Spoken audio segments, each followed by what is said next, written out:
అవగాహన లేదు. అలా నాయన ఈ ప్రాజెక్టు కేవలము కమిషన్ల కోసం కట్టిన ప్రాజెక్ట్ అని చెప్పి ఇప్పుడు కూడా ఆయన ఒప్పుకోవడం లేదు. కేటీఆర్కి పంపు చేయి నీళ్ళు అని చెప్పి చెప్తున్నాడు. కాళేశ్వరం నుంచి పంపు, మేడిగడ్డ నుంచి పంపు నీళ్ళు చేయాలంటే ఎక్కడ చేయాలి, అది కూడా ఆయనకు అవగాహన లేదు. ఆ నీళ్ళు ఎక్కడ పోతాయి?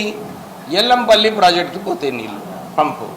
ఇంతకుముందు కూడా కేవలము కాళేశ్వరం ప్రాజెక్టు మేము స్థాపించడము, మేము కమిషన్ చేస్తున్నామని చెప్పి ఆ రోజులలో కూడా పైనుంచి వర్షాలు, తుమ్మిడి అట్ట నుంచి కాకా వెంకటస్వామి గారు ప్రాణాయిత చెవల ఏదైతే ఇన్వెస్ట్ చేసినారో గ్రావిటీ ద్వారా తుమ్మిడి అట్ట నుంచి నీళ్లు ఎల్లంపల్లికి వచ్చిన తర్వాత ఎల్లంపల్లి నుంచి నంది పంప్ హౌస్కి వెళ్ళి అక్కడి నుంచి మానేర్ అట్లా ఆదిలాబాదు కరీంనగర్ రెండు ఓల్డ్ పాత ఉమ్మడి ఆదిలాబాద్ కరీంనగర్ జిల్లాలకు నీళ్లు రావాలని చెప్పి అప్పుడు ప్రాణాయిత చేవాల ప్రాజెక్టు స్థాపించడం జరిగింది. కానీ ఈయన కేవలం కమిషన్లు దోచుకోనికే దీన్ని తీసుకువెళ్ళి కాళేశ్వరంలో మేడిగడ్డల్లో బ్యారేజ్ కట్టడం జరిగింది. ఈ పంపింగ్ ఏదైతే ఆయన చెప్తున్నాడో 50 మందిని తీసుకొచ్చి 50,000 మందిని ఎందుకు అవసరం లేదు. ఆయన ఇట్లనే చేసి టీఆర్ఎస్ పార్టీని, టీఆర్ఎస్ ప్రభుత్వంని కొంచెం అవగాహన తెలుసుకోవాలి. అరే నిజంగానే ఈ నీళ్ళు ఎక్కడ పోతాయి? ఈ నీళ్ళు పోతే ఎల్లంపల్లికి. ఎల్లంపల్లి కెపాసిటీ ఏమో 20 టీఎంసీల కెపాసిటీ.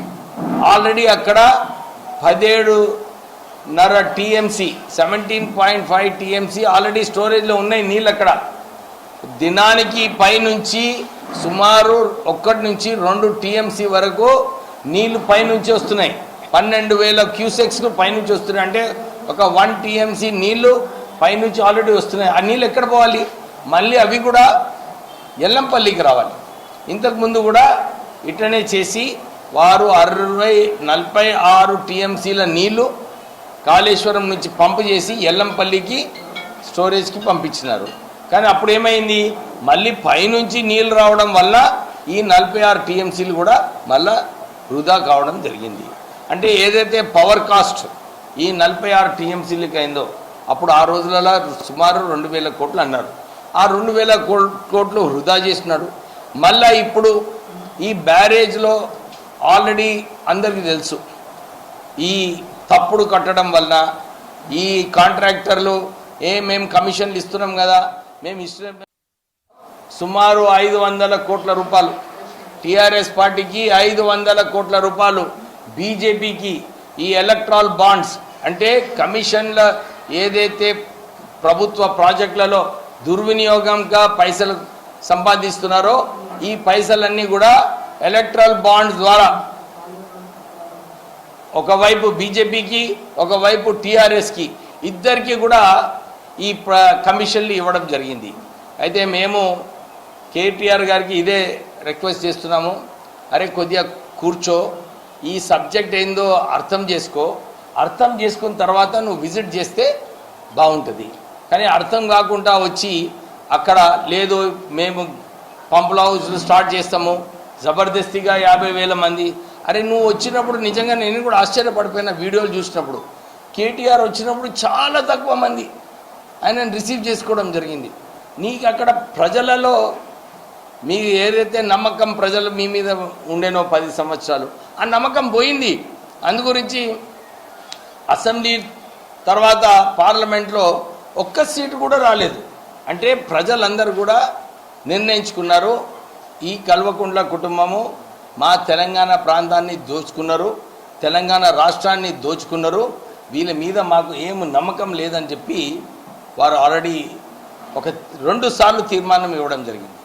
ఇంకోటి నిజంగానే కేటీఆర్కి రైతుల పైన ప్రేమ ఉండుంటే అక్కడికి వచ్చి బ్యాక్ వాటర్స్ వలన ఏదైతే రైతులందరూ కూడా ఈ ప్రాంత ప్రజలు చెన్నూరు నియోజకవర్గము, మంచిర్యాల నియోజకవర్గము, మంత్రి నియోజకవర్గము ఈ ప్రాంతంలో ఏదైతే 1,00,000 ఎకరాల సుమారు ఈ బ్యాక్ వాటర్స్ వలన ముంగిపోయినాయో వాళ్ళను పోయి రైతులను మాట్లాడి అరే మా తప్పు అయిపోయింది, మా వలన మీరందరూ కూడా ఇబ్బంది పడుతున్నారు, మీ పంటలు నష్టం కావడం జరిగింది.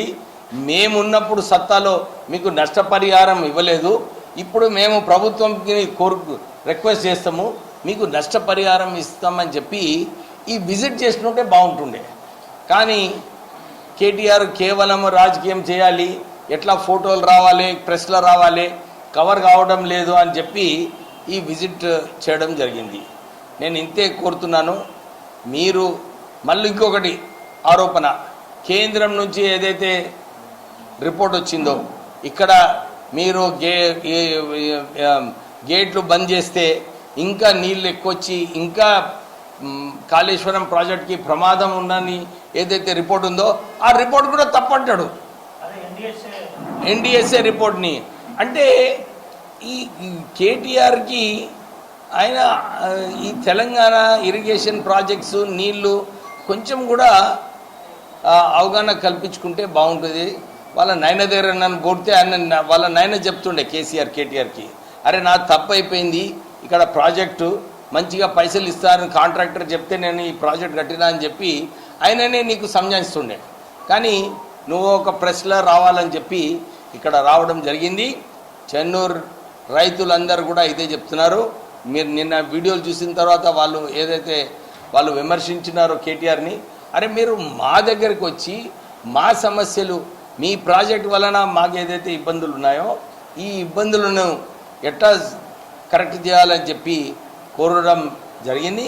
నేను నిన్న అసెంబ్లీ సమావేశాలు జరిగేటప్పుడు ఇరిగేషన్ అడ్వైజర్తో కూడా ఎస్పెషలీ బ్యాక్ వాటర్స్ వలన ఏదైతే చెన్నూరు ప్రాంతంలో వాళ్ళందరూ కూడా నష్టపోతున్నారో ఈ ఫ్లడ్ బ్యాంక్స్ కట్టేది అవసరం ఉన్నది. మీరు తొందరగా ఒక రిపోర్ట్ తెప్పించుకొని ఈ ఏదైతే బ్యాక్ వాటర్ ప్రెషర్స్ ఏదైతే ఉన్నదో ఆ రిపోర్ట్స్ తీసుకొచ్చి మేము వచ్చిన తర్వాత ఒక నిర్ణయం తీసుకుంటామని ఏదైతే ఉత్తమ్ కుమార్ రెడ్డి గారు మాకు హామీ ఇచ్చినారో దాన్ని మీరు తొందరగా పూర్తి చేయాలని చెప్పి ఇరిగేషన్ అడ్వైజర్ గారితో కూడా మాట్లాడడం జరిగింది. వారు కూడా ఒప్పుకున్నారు, ఇక్కడ ఫ్లడ్ బ్యాంక్స్ కట్టేది అవసరము, నేను రిపోర్ట్ తెప్పించుకుంటాను అని చెప్పి వారు కూడా స్పందన చేయడం జరిగింది. అయితే ఇదొకటి కాళేశ్వరము దీని వలన. దాని తర్వాత భారతీయ జనతా పార్టీ మీరందరూ చూస్తున్నారు, వాళ్ళందరూ ప్రెస్ కాన్ఫరెన్స్లు చేస్తున్నారు. ప్రెస్ కాన్ఫరెన్స్ చేసి కేవలము ఒక ప్రెస్ రిలీజ్ చేసేసి ఏదో ఒక ఆరోపణ చేయాలని చెప్తున్నారు. నేను ఇదే కోరుతున్నాను భారతీయ జనతా పార్టీ నాయకులకు అందరికీ కూడా, అరే నిజంగానే తెలంగాణ పైన ప్రేమ ఉంటే, తెలంగాణ కోసం మీరు ఏదైనా మంచిగా చేయాలనుకుంటే పోయి ఢిల్లీలో 8 మంది మెంబర్స్ ఆఫ్ పార్లమెంట్ ఎవరైతే తెలంగాణ ప్రజలు గెలిపించినారో వాళ్ళను పట్టుకొని మన తెలంగాణకు ఎక్కువ నిధులు కేటాయించాలి. ఎందుకంటే నేను మొన్న అసెంబ్లీలో మాట్లాడేటప్పుడు కూడా ఇదే చెప్పినాను, ₹1 మన రాష్ట్రం నుంచి కేంద్రానికి కొడితే మనకు కేవలం 27 పైసలు మనకు వస్తుంది. కానీ ఉత్తరప్రదేశ్ ఎక్కడైతే భారతీయ జనతా పార్టీ ఉందో, మధ్యప్రదేశ్ ఎక్కడైతే భారతీయ జనతా పార్టీ సత్తాలో ఉందో, యూపీలోనేమో ₹72 అంటే వాళ్ళకు ఏదైతే వాళ్ళు ఇస్తున్నారో పైసలు దాంట్లో ₹72 కేంద్రానికి పోతున్నాయి. అంటే మన నిధులు ఏదైతే మనము తెలంగాణ ప్రాంతానికి నుంచి మన ట్యాక్స్ ఏదైతే కేంద్రానికి కడుతున్నామో దాన్ని భారతీయ జనతా పార్టీ రాష్ట్రాలకు తీసుకెళ్తున్నారు. మాకు ఏం అభ్యంతరం లేదు, ఎక్కడైనా తీసుకుపోని, కానీ తెలంగాణ రాష్ట్రానికి కూడా ఈ నిధులు వచ్చేటట్టు మీరు కొట్లాడాలని చెప్పి మీ అందరికీ కోరుతున్నాము. ఇది ఏదైతే ఫిగర్స్ నేను చెప్తున్నానో ఇది నా సొంత ఫిగర్స్ కాదు, ఇది నిర్మలా సీతారామన్ ఏదైతే పార్లమెంట్లో ఈ ఫిగర్స్ పెట్టిందో అదే ఫిగర్స్ ద్వారా నేను చెప్పడం జరుగుతుంది. మీరందరూ కూడా అక్కడ పోయి కొట్లాడండి. మన ప్రాంతంలో పోడు భూముల పరిస్థితి ఉన్నది. మన ప్రాంతంలో ఎక్కడైతే మన రోడ్స్ ఫారెస్ట్ ఏరియాస్లో రోడ్స్ కట్టాలనో అవన్నీ కూడా కట్టేది అవసరం ఉన్నది. మీరు పోయి అక్కడ ఢిల్లీలో కూర్చొని, అరే ఉండండి డిస్టర్బ్ చేయకండి, మీరు ఢిల్లీలో పోయి కూర్చొని ఆ సెక్షన్ 30, 31 ఏదైతే ఉందో ఫారెస్ట్ యాక్ట్ దాన్ని అమెండ్ చేయండి. ఎందుకంటే ఏ ఒక్క రోడ్డు వేయాలనుకున్నా కానీ అందరూ భారతీయ జనతా పార్టీ నాయకులందరూ కూడా ఈ రోడ్లు ఇట్లున్నాయని చెప్పి సోషల్ మీడియాలో వేస్తున్నారు. నేను ఇదే కోరుతున్నాను, అరే నిధులు ఇవ్వడానికి రెడీగా ఉన్నాము. మన నక్కల్పల్లి బ్రిడ్జికి కూడా 13 లక్షల రూపాయలు డిఎంఎఫ్టీ నుంచి శాంక్షన్ కావడం జరిగింది. కానీ ఫారెస్ట్ వారు ఒప్పుకోవడం లేదు. ఎందుకంటే కేంద్రం ఒక పెద్ద రూల్ తీసుకొచ్చింది, ఏమని, ఎక్కడైతే పాత వయలేషన్స్ ఉన్నాయో వాళ్ళందరినీ అరెస్ట్ చేయమని చెప్పి కేంద్రం ఒత్తిడి తీసుకొస్తుంది. మొన్న కూడా మా executive engineer Panchayati Raj roads and బిల్డింగ్స్కి వాళ్ళిద్దరికీ కూడా నోటీస్ ఇచ్చినారు, మీకు అరెస్ట్ చేస్తామని చెప్పి వాళ్ళని భయపెడుతున్నారు. వాళ్ళు ఎట్లా పనిచేస్తారు? మీరు ఇక్కడ ప్రెస్ కాన్ఫరెన్సెస్ పెట్టే బదులు పోయి ఢిల్లీలో కూర్చొని మీ నాయకులకు అర్థం చెప్పించండి. ఈ ఫారెస్ట్ యాక్ట్ వలన ఎక్కడైతే ప్రజలు నివసిస్తున్నారో వాళ్ళందరూ ఇబ్బందులు ఉన్నారు. మేము కూడా ఫారెస్ట్ యాక్ట్ని మేము గౌరవిస్తాము. 33% ఫారెస్ట్ ల్యాండ్ ఉండాలి, మేము దానికి వ్యతిరేకంగా లేదు. కానీ ఎక్కడైతే ప్రజలు ఆల్రెడీ నివసిస్తున్నారో, ఇన్ని వందలాది ఏండ్ల నుంచి ఉన్నారో వాళ్ళకు కనీస సౌకర్యాలు, ఒక రోడ్డు, ఒక మంచినీటి సౌకర్యం కల్పించే అవసరం ఉన్నది. ఫారెస్ట్ యాక్ట్లో మీరు ఈ ఏదైతే చేంజెస్ తీసుకురావాలో అది తీసుకొచ్చి శాంక్షన్ చేస్తే బాగుంటుంది. నేను మొన్న నితిన్ గడ్కరీ గారితో మాట్లాడినప్పుడు కూడా మన NH-63 మీద జోడువాగులో టెంపరీగా ఆల్రెడీ రాష్ట్ర ప్రభుత్వంతో కూడా మాట్లాడి 1.8 crores దానికి శాంక్షన్ చేయించి తొందరలో టెండర్ పిలిపించి టెంపరీగా ఆ రోడ్డు మరమ్మతు చేయడానికి 1.8 crores శాంక్షన్ కావడం జరిగింది. అతి త్వరలోనే ఆ పనులు కూడా ప్రారంభమవుతుంది. మీన్ వైల్ అక్కడ NH-63 మీద 100 కోట్ల రూపాయల ప్రాజెక్ట్, దీన్ని సెపరేట్గా ఇంకొక రోడ్డు వేయించే అవసరం ఉంది సుమారు 100 కోట్లతోని. అది కూడా నితిన్ గడ్కరీ గారికి రిక్వెస్ట్ చేసినాము, అది త్వరలోనే శాంక్షన్ అవుతుంది. మేము ఈ చెన్నూరు నియోజకవర్గానికి ఈ ప్రాంత ప్రజలకు అభివృద్ధి చేస్తూ న్యాయం చేస్తామని చెప్పి మళ్ళొకసారి చెన్నూరు ప్రజలందరికీ కూడా భరోసా కల్పిస్తున్నాం.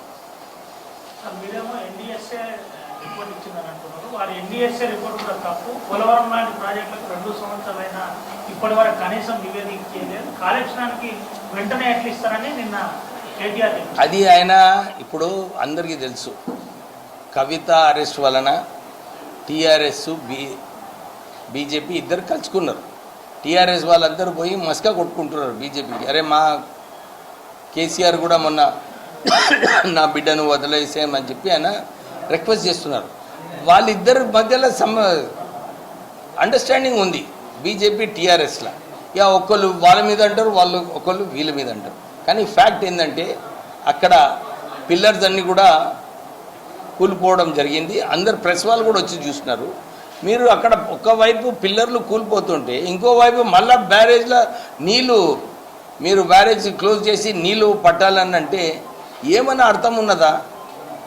మీరు ఆ ప్రశ్న అసలు ప్రెస్ వాళ్ళు కేటీఆర్ని అడగాలి ఆ ప్రశ్న. ఎందుకంటే ఆయన ఈ అవగాహనతో మాట్లాడుతుండా లేకుంటే ఉట్టినే రాజకీయం కోసం మాట్లాడుతుండా, మీరే ఒక కంక్లూజన్కి రావాలి. ఇగో బాబు, ఇప్పుడు ఇక్కడ ఫిగర్స్ ఉన్నాయి. ఏమున్నాయి ఫిగర్స్ అంటే ఆగస్ట్ 2020లో కాళేశ్వరం ప్రాజెక్ట్ కెపాసిటీ ఎంత? 240 TMC కెపాసిటీ. మన ఎల్లంపల్లిలో టోటల్ సర్ప్లస్ 2000 ఆగస్ట్లోనే ఓన్లీ 1 monthలో 420 TMC ఉంది. 21లో 1028 TMC. జూలైలో 22లో 1182 TMC. ఈ పోయిన సంవత్సరం జూలైలో 372 TMC.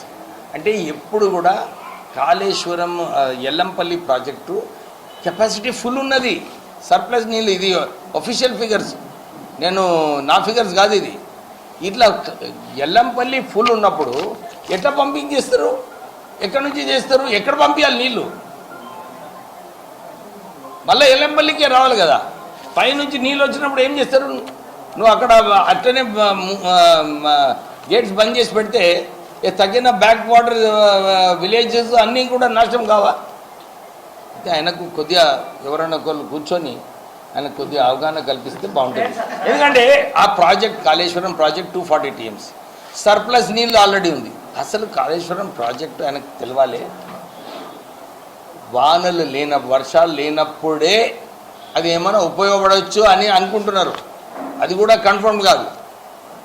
1,00,000 కోట్ల రూపాయలు 1,25,000 కోట్ల రూపాయలు ఖర్చు పెట్టి కేవలం కమిషన్లు దోచుకోనికే కాంట్రాక్టర్లను ఎవరైతే ఆయన అన్నాడు కదా రైతులను కోటేశ్వరుడు చేస్తానని, కానీ ఆ కాంట్రాక్టర్ని అయితే ప్రపంచంలోనే ధనికుడు చేసిండు కేసీఆర్.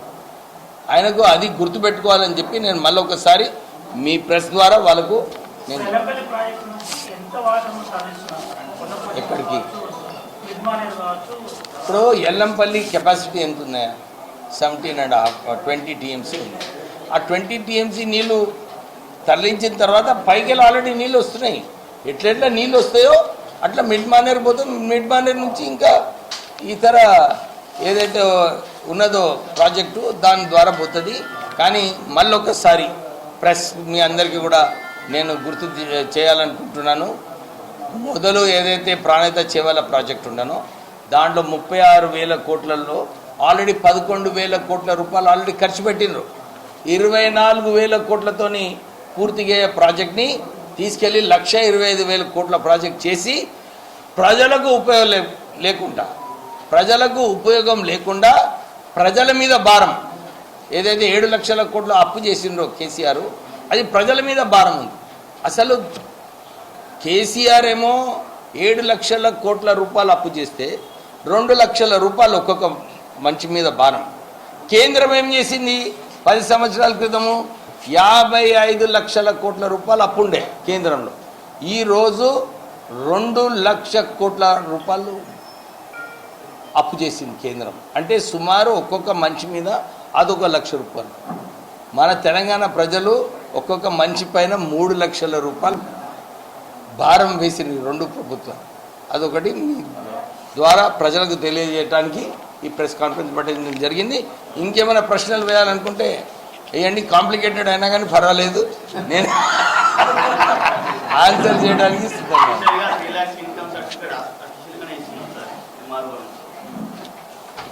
సార్ 3 జిల్లాలో కలిపి సుమారు 50,000 ఎకరాల పంట నష్టం జరిగింది ఈ కాళేశ్వరం బ్యాక్ వాటర్తో ప్రారంభించారు. ఇప్పుడు కాంగ్రెస్ ప్రభుత్వం మొదటి బడ్జెట్లో కూడా కనకట్ట నిర్మాణానికి ప్రత్యేకంగా నిధులు మంజూరు ఎట్లా ఉంది? అంటే ప్రత్యేకంగా నా చెన్నూరు నియోజకవర్గం గురించి మాట్లాడతా. ఎందుకంటే నేను ఎమ్మెల్యేగా అయిన తర్వాత ఫస్ట్ ఈ బ్యాక్ వాటర్స్ గురించి, ఎందుకంటే అప్పుడు కూడా అపోజిషన్లో ఉన్నప్పుడు నేను పాదయాత్ర చేయడం జరిగింది. ఈ బ్యాక్ వాటర్స్ కాళేశ్వరం వ్యతిరేకంగా మొత్తం మొదలు కొట్లాడింది నేనే. సో నేను అప్పుడు నష్టపరిహారం ఇవ్వాలని కూడా కొట్లాడింది నేనే. అయితే వచ్చిన తర్వాత కాంగ్రెస్ ప్రభుత్వం ఉంది, వాళ్ళకు నచ్చజెప్పి ఇక్కడ ఏదైతే బ్యాక్ వాటర్స్ వలన రైతులు నష్టపోతున్నారో వారికి ఏదో ఒక ఆల్టర్నేటివ్గా చేయాలని, ఈ ఫ్లడ్ బ్యాంక్స్ కట్టాలని చెప్పి నేను మా మంత్రి గారితో కలవడం జరిగింది. వారు కూడా అప్పుడు ఆ రోజులలో వెంకటేశ్వర్లు చీఫ్ ఇంజనీర్ ఉండే ఒక ప్రపోజల్ పంపించడం జరిగింది. కొత్త ఇంజనీరింగ్ ఇన్ చీఫ్ అయిన ఆలోచన వేరేగా ఉంది. వారు ఏమన్నారంటే, మేము ఈ బ్యాక్ వాటర్స్ వలన ఏదైతే ప్రెషర్స్ ఎట్లా ఉన్నాయో ఈ క్యాల్కులేట్ చేసి మేము సరైన ప్రపోజల్ పెడతాము, లేకుంటే మళ్ళీ ఇదే పరిస్థితి ఉంటుంది, తొందరగా చేస్తే మీరు ఈ సంవత్సరం కొద్దిగా భరించాల్సి వస్తుంది. మేము గేట్స్ పైనుంచి ఇప్పుడే సోదరుడు చెప్పినట్టు ఎన్ఎస్డిఏ వాళ్ళు ఆల్రెడీ సూచన ఇచ్చారు, మీరు గేట్స్ బంద్ చేయొద్దు, ఫిల్ చేయొద్దు, లేకుంటే బ్యారేజ్ మొత్తమే కూలిపోతుందని చెప్పి వాళ్ళ రిపోర్ట్ ఏదైతే ఉందో మేము ఈసారి గేట్స్ బంద్ చేయము. బ్యాక్ వాటర్స్ చాలా తక్కువ ఉంటుంది. ఇప్పుడున్న ఏదైతే రైతులు నష్టపోయినారో అది కేవలము ఎక్కువ వర్షాల వలన నష్టపోయినారో. బ్యాక్ వాటర్స్ మేము గేట్స్ క్లోజ్ చేయడం లేదు ఈ సంవత్సరం అని చెప్పి వారు మాకు మాట ఇవ్వడం జరిగింది. వచ్చే సంవత్సరం వరకు ఫ్లడ్ బ్యాంక్స్ ప్రపోజల్ కంప్లీట్ అవుతుంది, పని కూడా ప్రారంభం అవుతుందని చెప్పి చాలా ధీమా వ్యక్తంగా ఉన్నాం.